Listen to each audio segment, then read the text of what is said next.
सृष्टि जगत की प्रक्रिया है तो हमारा कितनी बार जन्म हुआ किस किस योनि में, किंतु और योनियां केवल सिर्फ भोग योनियां हैं।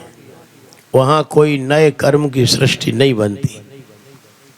80 लाख योनियां केवल भोग योनियां हैं। उनमें से 9 लाख पानी में रहने वाले जीव, 10 लाख आकाश में उड़ने वाले पक्षी, 20 लाख पेड़ पौधे जड़ प्राणी, 30 लाख पशु और 11 लाख कीड़े मकोड़े। ये जो है 80 लाख योनियां मात्र पूर्व जन्म के कर्म को भोगने के लिए जन्म लेती है।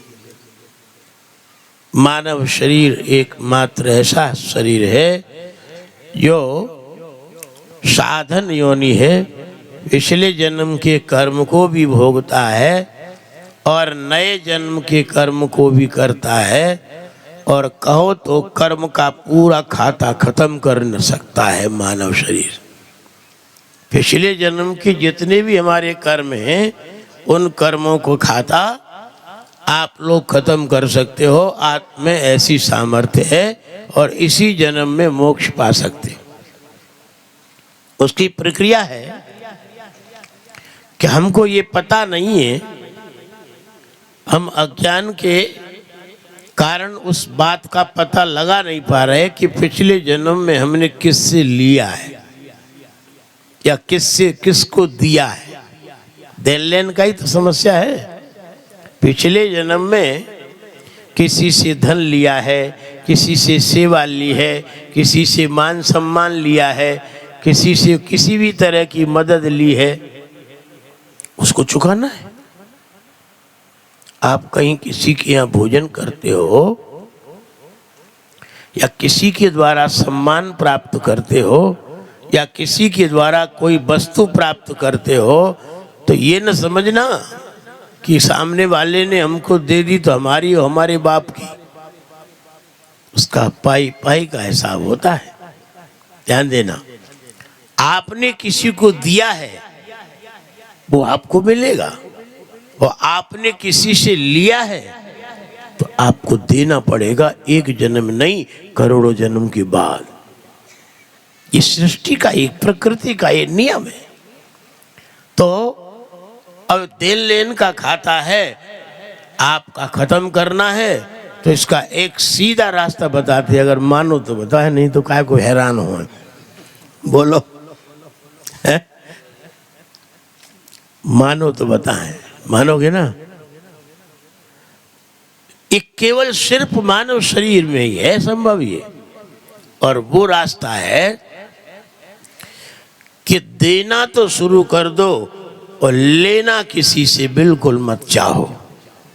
ध्यान देना, हमको लेना किसी से कुछ नहीं है। ये भीतर में पक्का बिठा लो, लेना कुछ नहीं है।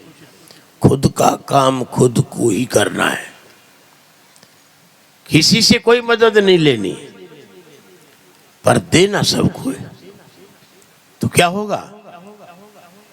मान लो तुमने किसी प्राणी को पूर्व जन्म में कुछ दिया है और तुम नहीं ले रहे, तो वो तुम्हारे द्वारा माफ हुआ माना जाएगा।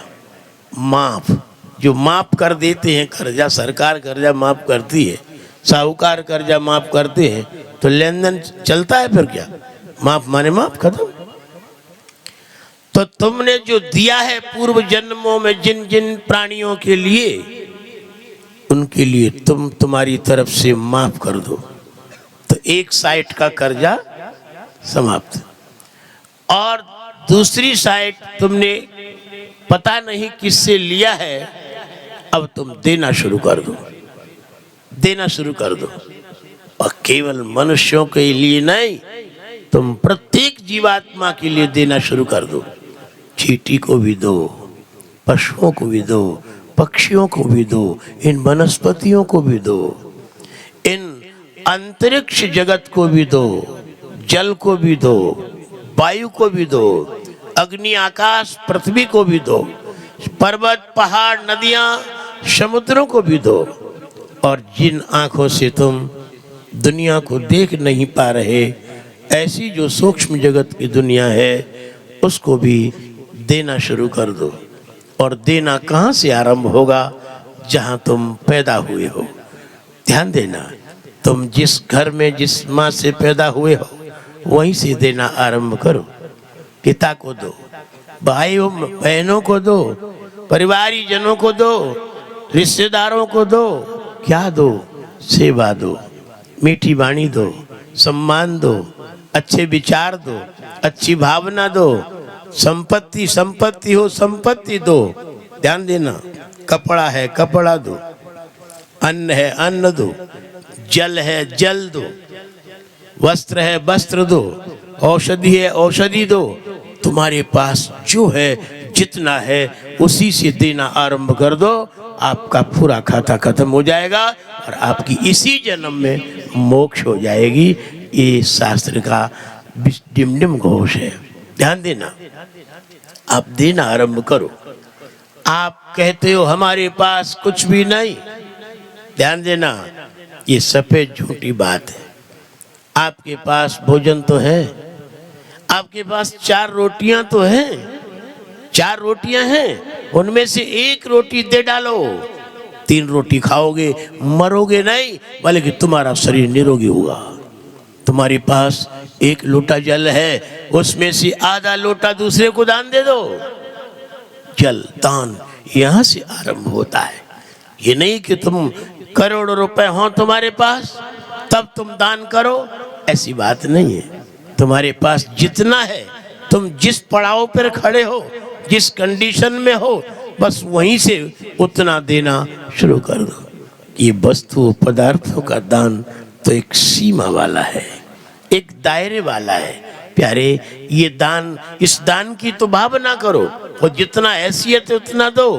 किंतु असीम दान वो है सत्संकल्पों का दान, सद्विचारों का दान, सद्भावनाओं का दान।